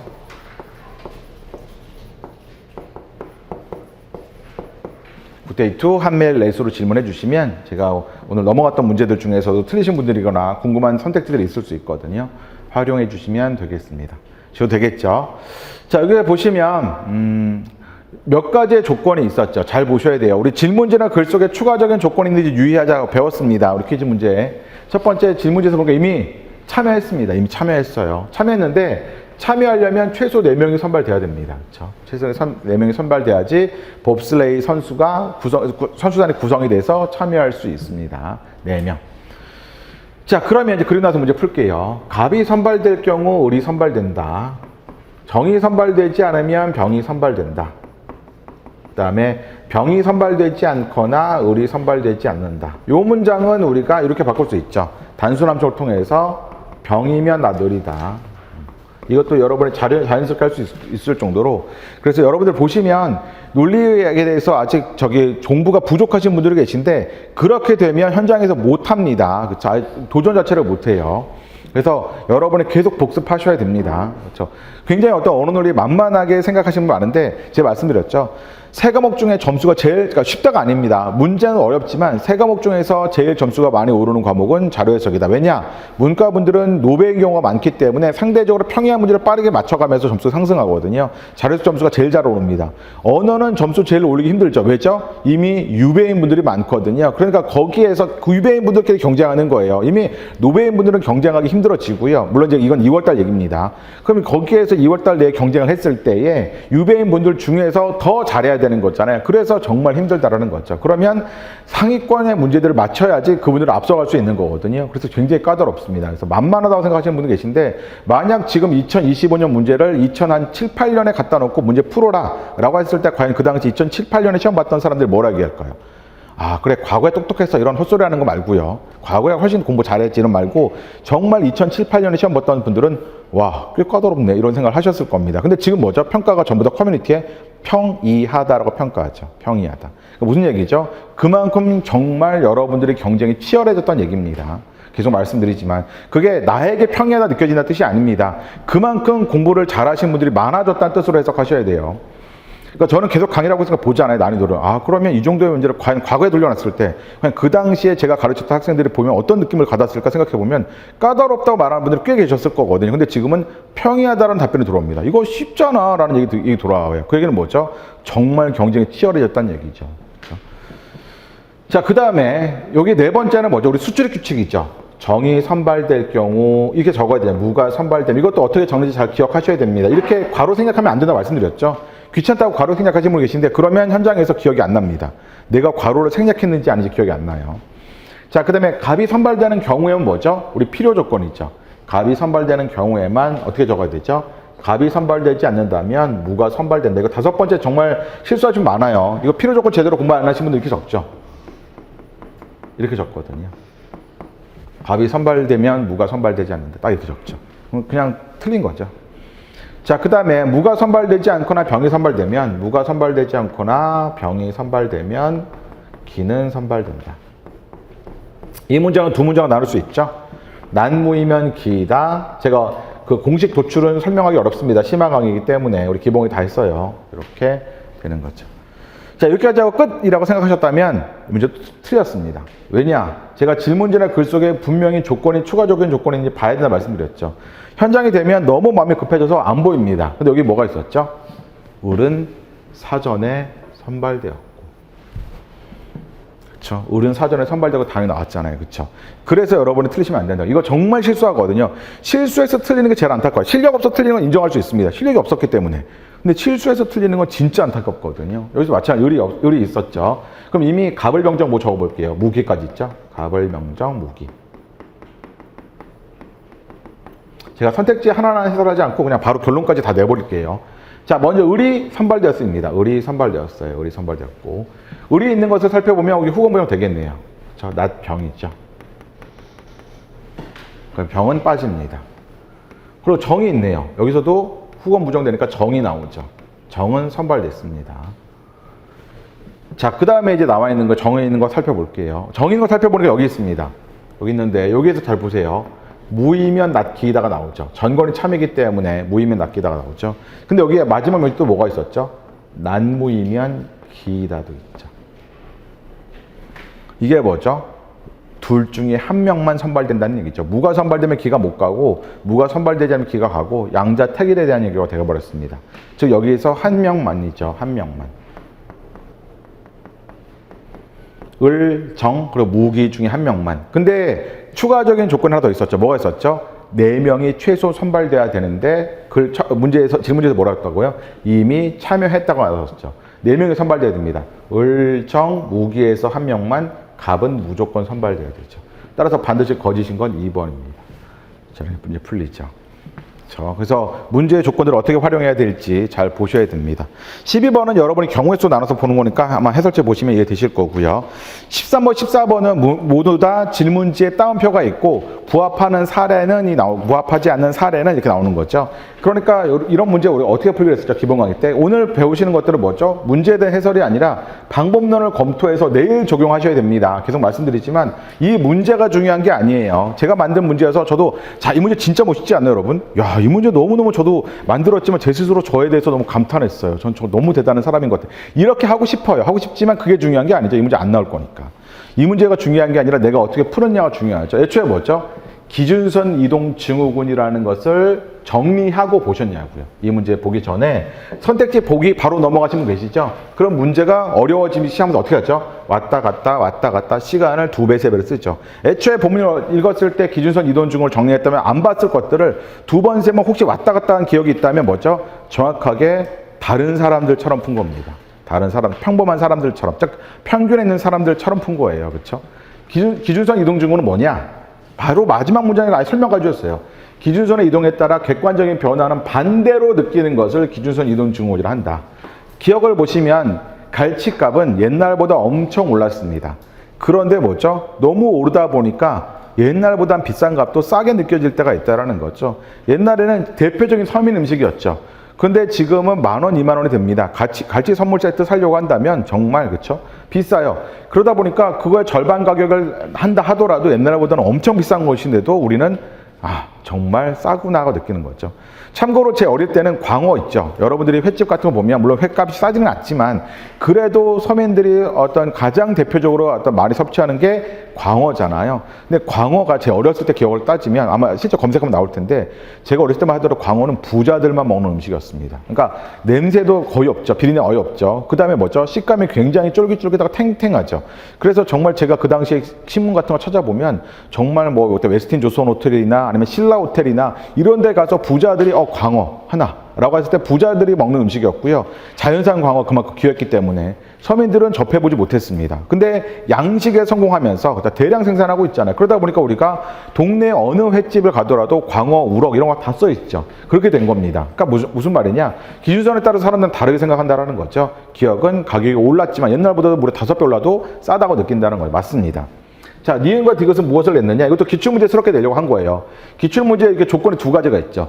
기준선이 이동해야 되고요. 두 번째는 반대로 느껴야 되죠. 그럼 기출문제 어떻게 내느냐? 이동하는 거 하나 만들고요. 반대로 느끼는 거 하나 만들든지, 같이 느끼는 거, 오히려 이거와 틀리게 같이 느끼는 거 하나 만들든지 이렇게 하겠죠. 그래서 기출문제 한번 보세요. 그럼 항상 여기에 두 가지에 모두 만족해야지 이 사례에 해당되는 건데 그것 중에 하나만 적용해서 만드는 거죠. 여기서 뭐냐? 기준선이 이동했다. 이거 하나밖에 없습니다. 기준선이 이동했다. 반대로 느끼는지 같이 느끼는지 없어요. 여기서는 하나는 같이 갔어요. 기준선이 이동했다. 이거 문제 없도록 한 다음에 엔드를 뭘 붙인 거죠? 반대로 느끼는 게 아니라 같은 방향으로 느낀 거죠.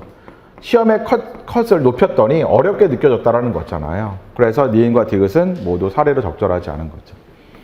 자, 이 문제도 제가 말씀드렸죠. 제 문제를 폄하해서 저도 스스로 너무 마음이 아픈데 문제 자체가 중요한 게 아니라고요. 정말 여러분이 어떻게 푸느냐를 계속 검토하셔야 됩니다. 그렇죠? 그게 모의고사를 푸는 거지 모의고사 구해서 그냥 문제 풀고 해설지 갖다 놓고 채점 하시는 분이 계세요. 그렇죠? 그러면 그거 끝나고 허탈감이 밀려오지 않나요? 다 보고 내가 뭐 배운 거지가 생각되죠. 분명히 오늘 하루 종일 투자해서 언어, 자료, 상황 다 풀고 모의고사 응시 다 했고 해설지 시점에서 성적표까지 받았는데 내가 실력이 늘어난 건 맞아? 물론 오늘 놀지는 않았어요. 근데 뭘 배운 거지가 되는 거죠. 계속 각 문제를 리뷰할 때는 내가 어떻게 푸는지가 중요한 겁니다. 문제 해설이 중요한 게 아니에요. 여기도 마찬가지죠. 지식의 문화화잖아요. 그럼 지식의 문화화에 관련해서 여러분이 먼저 찾으셔야 되죠. 지식의 문화는 뭐죠? 지식을 문화의 어떤 수단을 통해서 소비하게끔 할 수 있게 하는 거죠. 딱딱한 지식을 무슨 연구서라든지 아니면 논문이라든지 이런 것들을 통해서 하는 게 아니라 문화적인 수단을 통해서 대중들이 보다 쉽게 소비할 수 있도록 하는 게 지식의 문화죠. 제가 왜 이거 설명하느냐? 문제를 설명하는 게 아니라고요. 여러분의 풀이 과정 속에서 분명히 지식의 문화와 문화의 지식과 이걸 설명했잖아요. 이거에 대해서 최소한 이해하고 넘어가시면 1번 볼 때. 그렇지 않고 그런 어렵지 않네. 1번 한때 유발하라 이렇게 시작하셨냐고요. 그 작은 차이가 정답률이 다르게 하는 거죠. 1번 그냥 인문서가 유행했다는 얘기죠. 지식의 문화가 아니라 그냥 인문서가 유행했다. 이게 문화가 아니잖아요. 그렇죠? 문화로 만든 게 아니죠. 이번에는 뭐냐? 이게 문화의 지식화잖아요. 영화라는 수단을 철학적으로 접근하고자 했다. 문화의 지식화죠. 3번은 문화의 또 다른 문화화죠. 재즈라고 하는 문화를 만화라는 또 다른 문화로 만든 거죠. 문화의 문화하고 정답이 4번에 있죠. 심리학이라고 하는 지식을 연극이나 콘서트나 이런 형태로 바꾸어서 대중들에게 알리고자 한 거죠. 지금 제가 말씀드린 게 해설이라고 생각하시면 정말 안 된다고요. 해설은 해설지 다 있고요. 뭐죠? 지식의 문화를 정리하고 내려왔더니 답이 또렷해지잖아요. 과정을 바꾸고 기준을 바꿔야지 문제가 잘 풀린다고요. 계속 여러분 염두에 두시는 거 기출문제 계속 말씀드렸죠. 제가 논리논제 특강 추석에 하면서 계속 말씀드렸던 게 뭐였냐면 정말 기출문제 다 풀었는데에 대한 메일을 한 4통 받았거든요. 기출문제를 다 풀었다가 중요한 게 아니잖아요. 기출문제는 누구나 한 달 정도 좀 다 풀죠. 문제는 무엇을 거기에서 배웠느냐가 중요한데 기출문제를 다 풀었다는 제가 메일 받을 때마다 너무 좀 아쉽습니다. 기출문제가 그렇게 낭비될 문제들이 아니거든요. 물론 그분들한테는 매일매일 열심히 리뷰하시고 푸셨겠지만 거기서 내가 얼마나 바뀌었는지를 스스로 느끼시고 뭔가 어떻게 바뀌어야지, 어떻게 다음 해야지 이게 보여야 되는데 기출문제 다 풀었는데 무슨 문제 풀면 좋을까요? 라는 질문이 너무 안타깝습니다. 근데 그분 같은 경우는 거의 한 2주일 만에 다 풀었다고 왔죠. 2주일 만에 한 10개인지 다 푼 것 같은데요. 했을 때 2주일 만에 분석해서 끝날 거였으면 저라는 강사가 필요하지 않습니다. 2주일만 하면 되는데요. 그렇죠? 근데 정말 그렇게 기출문제 활용하시면 안 됩니다. 기출문제 하나하나가 모두 다 여러분에게 알려주는 바가 있습니다. 내용적인 면이 아니에요. 방법적인 면에서, 기준적인 면에서 5번은 그냥 참고하시면 될 것 같고 나 넘어가도록 하겠습니다. 여기도 마찬가지죠. 사례찾기 연장선상입니다. 무슨 말이냐? 전통적 견해와 근대적 견해를 기억과 니은 설명했잖아요. 거기에 대한 평가를 하려면 1차적으로 뭘 해야 되죠? 넘어가고가 아니라 언어에 대해서, 그쵸, 의미에 대해서 전통적 견해, 이거 실제 기출문제 나왔었죠. 전통적 견해, 이거 제가 먼저 문제를 만들었습니다. 이 문제가 뭐 제가 잘하는, 교수님이 훨씬 더 잘 아시겠죠. 근데 어쨌든 이게 대표적으로 언어학에서 나오는 거잖아요. 의미론에 관련된 얘기죠. 의미가 실제로 어떠냐? 전통적 견해는 뭐죠? 의미는 곧 대상이다 라고 보는 거죠. 의미는 곧 대상이다. 이게 전통적 견해죠. 그렇죠? 그러니까 따라서 대상이 없다면 의미도 없는 거예요. 그렇죠? 그러니까 예를 들어서 용 있죠, 용. 우리가 가상의 동물이 있잖아요. 그렇죠? 물론 이제 서양의 용인과 서양의 드래곤과 어떤 동양에서 용은 확연하게 다릅니다. 하는 역할도 다르고요. 서양에서는 거의 악의 역할이잖아요. 그렇죠? 마애를 파괴하고 이런 역할을 하죠. 동양에서 용은 여러분 뭐 드래곤볼 보셔가지고 간접적으로 아시겠지만 굉장히 신성한 동물이 있죠. 그래서 용을 자임하는, 그렇죠, 황제들도 많죠. 용포를 입고 용은 굉장히 신성한 동물이지 그렇게 어떤 뭐 마을을 파괴하고 공격적이고 없애야 되고 이런 존재가 아니죠. 자, 어쨌든 간에 그래서 사실 뭐죠? 이런 전통적 견해 의미론에 따르면 용이라는 것은 사실 의미가 없습니다. 그렇죠? 의미가 없는, 실제로 실존하지 않은 대상이니까. 그렇죠? 자, 그다음에 근대적 견해는 뭐죠? 니은은 주관적인 심상이라는 거죠. 의미라는 것은 객관적으로 연결하면 안 돼. 주관적 심상이죠. 나의 마음속에 떠오르는 바가 되는 거죠. 그랬을 때 이 두 가지가 모두 다 비판하고 있는 게 바로 이런 이야기입니다. 예, 필자 얘기는. 첫 번째, 의미와 대상이 항상 똑같으냐라는 거죠. 그렇지 않다라는 거죠. 여기서 보면 지구와 태양의 세 번째 행성, 지구와 태양의 세 번째 행성이라는 말이, 그래서 예를 들어서 문장 이거예요. 지구는 태양계의 세 번째 행성이야. 태양계는 우주에 딱 우리 여기에 있는 걸 얘기하는 거고요. 거기 세 번째 행성은, 그렇죠, 우리가 수금지화 했을 때 지구죠. 그럼 이 두 가지는 똑같기 때문에 이건 동호반복이라고 전통적 견해는 봐야 되는데 실제로 동호반복이 아니죠. 어떤 사람은 우리 지구가 세 번째 행성이었구나를 알게 되죠. 어린아이들 보면 그렇잖아요. 그렇죠? 지구에서 먼저 배운 다음에 지구는 그런데 태양계에서 수성이 가장 가깝고 금성이 그 다음이고 지구가 그 다음 행성이야라고 하면 세 번째 있군요를 알게 되죠. 무슨 말이냐? 대상은 똑같은 걸 가리키는데 얘의 의미와 얘의 의미가 서로 다르죠. 그래서 전통적 견해를 비판하는 예로 설명하고 있습니다. 그 다음 얘기해 보면 주관적 심상도 아니라는 거죠. 예를 들어서 여기에서 자동차가 절벽 아래로 떨어졌다라고 했을 때 우리가 주관적으로 드는 심상에 대해서 뭐 느낌이나 의미, 해석된 의미가 아니라 객관적으로 뉴스에 보도되잖아요. 그랬을 때 우리는 분명히 의미라는 건 주관적 심상을 넘어서는 부분이 있죠. 어떤 대상이 있을 때. 그래서 새로운 설명은 이 두 가지를 모두 다 극복하기 위한 설명으로서 마지막 문단 설명됐습니다. 1번 볼게요. 기억에 따른 물과 H2O의 의미는 동일하다. 왜냐하면 대상이 동일하니까요. 그렇죠? 그 다음에 2번, 용은 실제하지 않은 동물이므로 기억에 따를 경우 용은 의미가 없는 단어가 된다. 그렇죠. 3번 제가 말씀드릴게요. 정답 3번인데 이게 중요한 겁니다. 문장의 표현이 중요한 게 아니라 3번 잘 보세요. 철수는 동물이다 라고 했을 때 전도적 견해에 따르면, 그렇죠, 문제가 있느냐, 그러니까 전도적 견해가 문제가 있는 걸 보여주냐? 그렇지 않죠. 전도적 견해에서 문제를 보였던 건 뭐냐면 지구와 세 번째 행성이 동일했기 때문이잖아요. 동일한데 의미가 달랐죠. 지구도 지구고 태양계의 세 번째 행성도 지구죠. 둘이 서로 동일한 대상을 가리키지만 의미가 달랐죠. 근데 얘는 뭐죠? 철수와 동물이 가리키는 대상 자체가 다르잖아요. 철수가 곧 동물인 게 아니잖아요. 동물이 곧 철수인 것도 아니고, 그렇죠? 가리키는 대상이 다르죠. 그렇죠? 그래서 여기에서 얘는 번박하는 예로 사용할 수 없는 거죠. 정답은 3번이 되겠습니다. 다시 한 번 말씀, 지구와 세 번째 행성 맞죠? 완벽하게 동일한 얘기죠. 철수와 동물은 범주자에서 다르죠. 철수는 하나의 원소이고요. 동물은 아예 대상이 다르죠. 그 전체 집합이잖아요. 그러니까 이거에서 관련해서 당연히 의미가 달라지는 거죠. 대상이 다르니까. 동물도 실존하고요. 철수도 실존하죠. 대상이 다르니까 의미가 달라지는 건 당연하고 전통적 견해의 문제가 전혀 안 됩니다. 대상이 다르니까 의미가 다른 거야 라고 얘기하겠죠. 4번, 니은에 따르면 주관적 심상이니까 동일한 객관적 사실에 대해서도 주관적으로 다르게 해석될 가능성이 있다는 뜻이고요. 5번, 그렇죠? 니은의 언어관은 바로 주관적 심상에 머문다는 단점이 있다고 제가 말씀드렸습니다. 자, 그 다음에 15번, 오늘 쉬는 시간을 드려야 되는데 지금 5분만 여러분 쉴게요. 5분만 쉬고 뒤에는 좀 더 빠르게 해설을 하도록 하겠습니다. 5분만 쉴게요. 5분만.